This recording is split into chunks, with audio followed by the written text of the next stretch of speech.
đó rớt xuống cho riêng mình Anh đã sai khi yêu nhầm em, anh đã đau bao đêm vì em. Anh bật khóc khi anh nhìn thấy em ôm hôn một người. Anh giờ đây như một người say, đau ra rời mà lòng đắng cay. Yêu thật nhiều, trao thật nhiều để rồi trắng tay.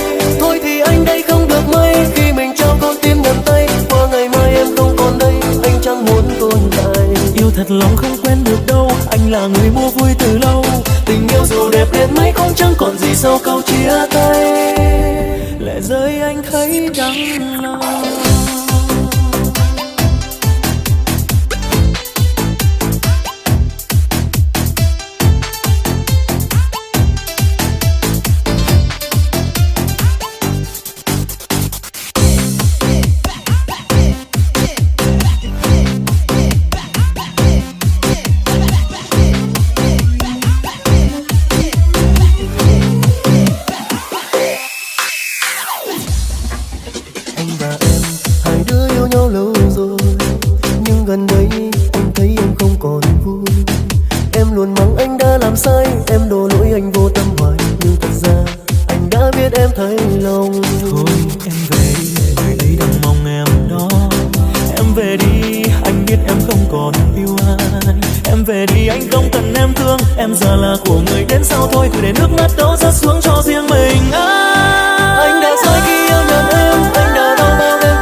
Rồi trắng tay.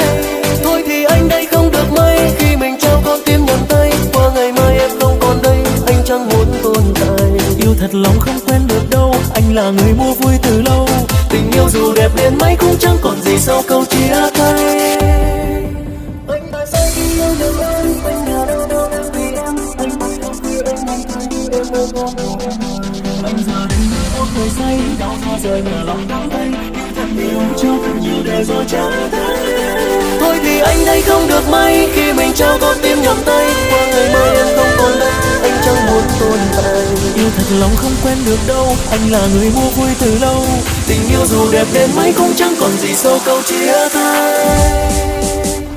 Lệ rơi anh thấy đắng lòng.